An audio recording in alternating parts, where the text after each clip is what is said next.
മരണപ്പെട്ടാലും തന്റെ ഖബറിലേക്ക് നന്മയുടെ ഹസനാത്തിന്റെ പട്ടികയിലേക്ക് തുടർച്ചയായി ധാരധാരയായി വന്നുകൊണ്ടിരിക്കുന്ന എന്തെങ്കിലും മുറിയാത്ത ധനങ്ങൾ, മുറിയാത്ത ദാനങ്ങൾ നമ്മൾ ചെയ്തിട്ടുണ്ടോ, ചെയ്യാൻ നമുക്ക് സാധിക്കുമോ എന്ന് പരിശോധിക്കേണ്ട ഘട്ടം കൂടിയാണിത്. നമ്മുടെ കൂട്ടത്തിൽ സമ്പത്തുള്ള ആളുകൾ ഉണ്ടാകും, പ്രോപ്പർട്ടികൾ ഉള്ളവരുണ്ടാകും, മറ്റു പല വിധത്തിലുള്ള ഒരുപാട് വരുമാന മാർഗങ്ങൾ ഉള്ളവരുണ്ടാകും, ഇല്ലാത്തവരുമുണ്ടാകാം. എല്ലാം അല്ലാഹുവാണ് അറിയുന്നവൻ. നമ്മുടെ സമ്പത്തിൽ നിന്ന് നിലനിൽക്കുന്ന ഒരു സദഖത്തുൻ ജാരിയ, ജാരിയായ സദഖ എന്ന് നബി സല്ലല്ലാഹു അലൈഹി വസല്ലം പഠിപ്പിച്ച, മരിച്ചാലും അതിന്റെ പ്രതിഫലം നമ്മുടെ അക്കൗണ്ടിലേക്ക് വന്നുകൊണ്ടേയിരിക്കുന്ന, ആ ധനം കൊണ്ടുള്ള ഉപകാരം എന്നെന്നും ഈ ലോകത്ത് സ്ഥായിയായി നിലനിൽക്കുന്ന ആ വിധത്തിലുള്ള നിയ്യത്തുമായി കൊണ്ട് നമ്മൾ വഖഫ് ചെയ്യപ്പെടുന്ന ആ നിലക്കുള്ള സ്ഥലങ്ങൾ, വഖഫുകൾ, അതിനെക്കുറിച്ച് ഗൗരവമായി നമ്മൾ ആലോചിക്കേണ്ടതുണ്ട്.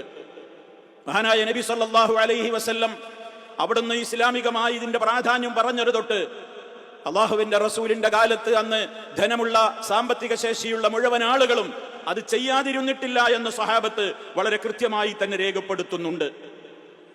മഹാനായ ജാബിർ റളിയല്ലാഹു തആല അൻഹു പറയുന്നുണ്ട്, ലം യകുൻ അഹദും മിൻ അസ്ഹാബി റസൂലില്ലാഹി സ്വല്ലല്ലാഹു അലൈഹി വസല്ലമ ദൂ ഖുദ്റത്തിൻ ഇല്ലാ വഖഫ.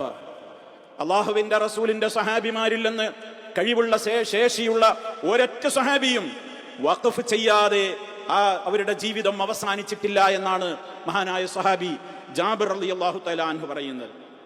മഹാനായ നബി സല്ലല്ലാഹു അലൈഹി വസല്ലമ വിശുദ്ധ ഖുർആനിലെ വചനമോദി, ലൻ തനാലുൽ ബിർറ ഹത്താ തുൻഫിഖു മിമ്മാ തുഹിബ്ബൂൻ. നിങ്ങൾ ഏറ്റവും പ്രിയം വെക്കുന്ന, നിങ്ങൾ ഏറ്റവും ഇഷ്ടപ്പെടുന്നതിൽ നിന്ന് നിങ്ങൾ ചെലവഴിക്കുന്നത് വരെ നിങ്ങൾക്ക് പുണ്യം നേടാനാവുകയില്ല തന്നെ എന്ന് വളരെ ഗൗരവത്തോടുകൂടി പ്രാധാന്യപൂർവം സൂറത്ത് ആൽ ഇംറാനിലെ ആ വചനം ഓതിക്കേൾപ്പിച്ചപ്പോൾ മഹാനായ സഹാബി അബൂ തൽഹ റളിയല്ലാഹു തആല അൻഹു, അദ്ദേഹത്തിന് ഏറ്റവും ഇഷ്ടമുള്ള ഒരു തോട്ടമുണ്ടായിരുന്നു. മദീന മസ്ജിദിന്റെ ഓപ്പോസിറ്റായി നിലനിന്നിരുന്ന ഒരു തോട്ടം, ഈന്തപ്പനകളാൽ സമൃദ്ധമായിരുന്ന, അതേപോലെ തന്നെ ശുദ്ധജലം കുടിക്കാൻ കിട്ടിയിരുന്ന, നബി സല്ലല്ലാഹു അലൈഹി വസല്ലമ പലപ്പോഴും വിശ്രമിക്കാൻ കയറിയിരുന്നിരുന്ന, വെള്ളം കുടിക്കാൻ ഉപയോഗപ്പെടുത്തിയിരുന്ന ആ ബൈറുഹ എന്ന് പറയുന്ന തോട്ടം അള്ളാഹുവിന്റെ റസൂലിന്റെ സമീപത്തേക്ക് അബൂ തൽഹ റളിയല്ലാഹു തആല അൻഹു കടന്നു വന്നുകൊണ്ട് പറയുന്നു, പ്രവാചകരെ, ഏറ്റവും ഇഷ്ടപ്പെട്ടത് ചെലവഴിക്കുവോളം സ്വർഗം നേടാനാവില്ലെന്നല്ലേ, പുണ്യം നേടാനാവില്ലെന്നല്ലേ അങ്ങ് പറയുന്നത്? അതാ കാണുന്ന തോട്ടമാണ് എന്റെ ജീവിതത്തിൽ എനിക്ക് ഏറ്റവും ഇഷ്ടപ്പെട്ട ധനം. അള്ളാഹുവിന്റെ മാർഗത്തിൽ ഞാൻ വഖഫ് ചെയ്യുകയാണ്, അങ്ങേക്കത് ഇഷ്ടം പോലെ ഉപയോഗപ്പെടുത്താം. അള്ളാഹുവിങ്കൽ അതിന്റെ ഒരു നിക്ഷേപമായി കൊണ്ട് ഞാൻ പ്രതീക്ഷിക്കുകയാണ്. നബി സല്ലല്ലാഹു അലൈഹി വസല്ലം പറഞ്ഞു, ദാലിക മാലുൻ റാബിഹുൻ, കോളടിച്ച കച്ചവടമാണത്, വൻ കച്ചവടമാണ് അബൂ തൽഹ നീ നടത്തിയിരിക്കുന്നത്. ഏതായാലും പൊതുവായ ഒരു ഫണ്ട് എന്ന നിലക്ക് നിന്റെ കുടുംബത്തിൽ തന്നെ ഉറ്റ ബന്ധുക്കളിലും അതേപോലെ തന്നെ ഉള്ള അഗതികളായ ആളുകളും ഉണ്ടാകുമല്ലോ, അവരുടെ ഉപയോഗത്തിന് വേണ്ടി അതിനെ നീക്കിവെക്കുക. ആ നിലക്ക് നബി സല്ലല്ലാഹു അലൈഹി വസല്ലമിന്റെ നിർദ്ദേശപ്രകാരം മഹാനവറുകൾ അവരുടേതായ പിൽക്കാല പ്രവർത്തനങ്ങൾക്ക് വേണ്ടി അതിനെ വഖഫ് ചെയ്തു എന്നാണ് ചരിത്രം രേഖപ്പെടുത്തുന്നത്. മഹാനായ ഉമർ ഖത്താബ് റളിയല്ലാഹു തആല അൻഹു, അദ്ദേഹത്തിന് ലഭിച്ചതായിരുന്നു ഖൈബറിൽ നിന്ന് ഒരു വിഹിതം, ഒരു ഭൂമി പതിച്ചു കിട്ടി. ആ ഭൂമി പതിച്ചു കിട്ടിയപ്പോൾ ഉമർ ഖത്താബ് റളിയല്ലാഹു തആല അൻഹു അല്ലാഹുവിന്റെ റസൂലിനെ സമീപിച്ചുകൊണ്ട് പറഞ്ഞു, പ്രവാചകരെ, എന്റെ ജീവിതത്തിൽ ഞാൻ ഏറെ ഇഷ്ടപ്പെടുന്ന ഒരു ധനമാണ് എനിക്ക് കിട്ടിയിട്ടുള്ളത്, ഞാൻ അള്ളാഹുവിന്റെ മാർഗത്തിൽ വഖഫ് ചെയ്യുകയാണ്. ഉമർ റളിയല്ലാഹു തആല അൻഹു ആ ഭൂമി വഖഫ് ചെയ്യുകയാണ്. നബി സല്ലല്ലാഹു അലൈഹി വസല്ലമിന്റെ കാലത്ത് മദീനയിൽ ശുദ്ധജലത്തിന് വേറെ ക്ഷാമമുണ്ടായിരുന്ന ഒരു സമയത്ത് ഒരാളുടെ കയ്യിലുണ്ടായിരുന്നു നല്ല ശുദ്ധജലം നിറഞ്ഞു നിന്നിരുന്ന ഒരു റൂമാ കിണർ. ആ കിണറിൽ നിന്ന് ഒരൽപ്പം വെള്ളത്തിന് പോലും വൻ വിലയാണ് അതിന് വിൽപ്പനയായിക്കൊണ്ട് നടത്തിയിരുന്നത്. ആരുണ്ട് ഈ കിണർ മുസ്ലിമീങ്ങൾക്ക് വേണ്ടി ധർമ്മം ചെയ്യാനെന്ന ചോദ്യത്തിന് അവർക്ക് സ്വർഗമുണ്ടെന്ന നബി സല്ലല്ലാഹു അലൈഹി വസല്ലമിന്റെ വഹീന്റെ അടിസ്ഥാനത്തിലുള്ള ആ പ്രഖ്യാപനത്തിന് മഹാനായ ഉസ്മാൻ റളിയല്ലാഹു തആല അൻഹു പറഞ്ഞു, അല്ലാഹുവിന്റെ റസൂലേ, അത് ഞാൻ ഏറ്റെടുത്തിരിക്കുന്നു. 35,000 പൊന്നിന് 35,000 ദീനാർ വില കൊടുത്തുകൊണ്ട് ഒരൊറ്റ കിണർ, റൂമാ കിണർ, മഹാനായ ഉസ്മാൻ ഇബ്നു അഫ്ഫാൻ റളിയല്ലാഹു അൻഹു ചെയ്ത വഖഫായിരുന്നു. അതുപോലെ തന്നെ സയ്യിദ് ഇബ്നു ഹാരിസ റളിയല്ലാഹു തആല അൻഹു ഇഷ്ടപ്പെട്ട ഒരു കുതിരയുണ്ടായിരുന്നു, അള്ളാഹുവിന്റെ മാർഗത്തിലേക്ക് വഖഫ് ചെയ്യുകയാണ് ഉണ്ടായത്.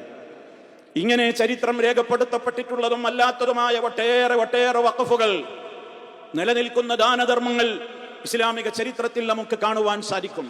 ഒരു മനുഷ്യന്റെ മരണത്തോടുകൂടി അവന്റെ ധനമെല്ലാം നാം നേരത്തെ സൂചിപ്പിച്ചതുപോലെ നമ്മൾ ഏത് വിധത്തിലുണ്ടാക്കിയ ധനമാണെങ്കിലും, എത്ര നമ്മൾ സ്നേഹിക്കുന്നതാണെങ്കിലും, കൊടുക്കാതെ കെട്ടിപ്പൂട്ടി വെച്ച് സക്കാത്ത് പോലും കണക്ക് നോക്കാതെ, അത് കൊടുക്കാതെ സദഖകൾ ചെയ്യാതെ എന്തെങ്കിലും കുറഞ്ഞു പോകും, തനിക്ക് നഷ്ടമാകുമെന്ന ലുബ്ധ ചിന്താഗതിയോടുകൂടി ഇങ്ങനെയൊക്കെ സ്നേഹിച്ചുണ്ടാക്കുന്ന മുതലുകൾ, മനുഷ്യ നിനക്ക് എന്താണ് നിന്റെ ധനത്തിൽ എന്നുള്ളതെന്ന മുത്ത് മുസ്തഫയുടെ ചോദ്യം. ഇബ്നു ആദം, മനുഷ്യപുത്ര, മാലക മിൻ മാലിക്, നിന്റെ മുതലിൽ നിന്ന് നിനക്ക് എന്താണുള്ളത്? തിന്നത് കഴിഞ്ഞു, ഉടുത്തത് ധരിച്ചുപോയി, ദ്രവിച്ചുപോയി, എല്ലാം നശിച്ചുപോയി. മരിച്ചാലോ നീ എന്റെ മുതല്, എന്റെ മുതല്, എന്റെ മുതല്, എന്റെ പ്രോപ്പർട്ടി, എന്റെ സമ്പത്ത് എന്ന് പറഞ്ഞുകൊണ്ട് നടക്കുന്നതൊക്കെ നിന്റെ കണ്ണ് ചിമ്മി നീ മരിക്കുന്നതോടുകൂടി അതാരാന്റെ അവകാശത്തിലേക്ക് പോയി. മക്കളും അവകാശികളും ഒക്കെ പങ്കിട്ടു.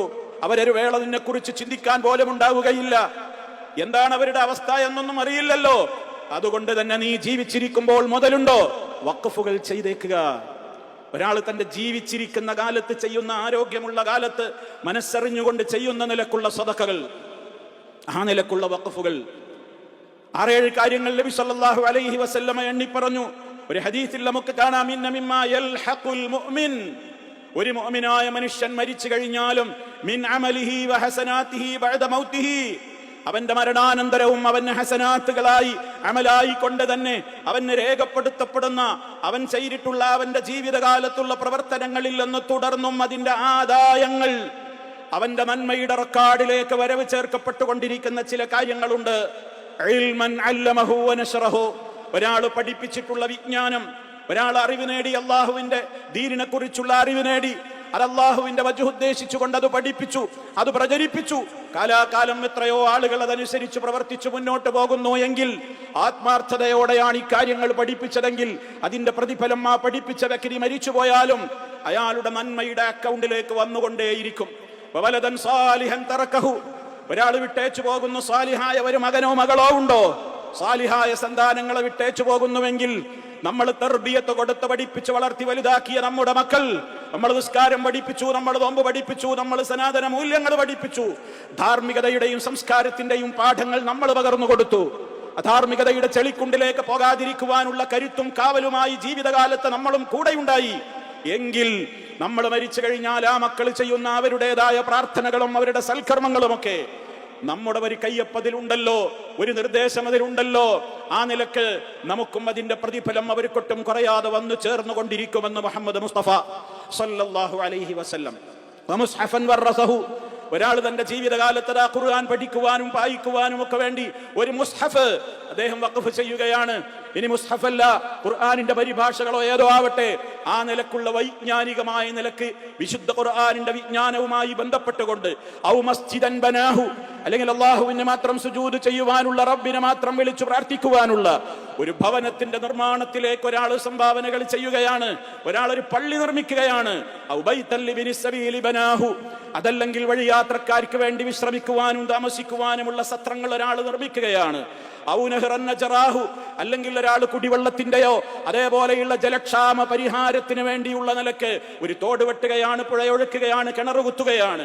ആ വിധത്തിലുള്ള പ്രവർത്തനങ്ങൾ ചെയ്താലും, ഔ സദഖത്തൻ അഖ്റജഹാ മിൻ മാലിഹി ഫീ സിഹ്ഹതിഹി വഹയാതിഹി, ആരോഗ്യമുള്ള സമയത്ത്, താൻ ജീവിച്ചിരിക്കുന്ന കാലത്ത്, പണത്തോട് നല്ല ആർത്തിയുള്ള കാലത്ത് ആ നിലക്ക് ചെയ്തിട്ടുള്ള സദഖകളൊക്കെ മരിച്ചാലും തന്റെ നന്മയുടെ അക്കൗണ്ടിലേക്ക് വന്നുകൊണ്ടിരിക്കുമെന്ന് മുഹമ്മദ് മുസ്തഫ സല്ലല്ലാഹു അലൈഹി വസല്ലം. സഹോദരങ്ങളെ, നമ്മൾ ആലോചിക്കുക, ഈ നിലക്കുള്ള പ്രവർത്തനങ്ങൾ അത് നമ്മുടെ ജീവിതത്തിൽ എണ്ണിപ്പറഞ്ഞ കണ്ടില്ലേ ഈ 6-7 കാര്യങ്ങൾ, അതുമായി ബന്ധപ്പെട്ടതൊക്കെ നമ്മുടെ ജീവിതത്തിലും നമുക്ക് സമ്പത്തുള്ളവർക്ക് ചെയ്യാവുന്നതും അല്ലാത്തവർക്ക് ചെയ്യാവുന്നതുമായ കുറെ കാര്യങ്ങൾ ഇതിലുണ്ട്.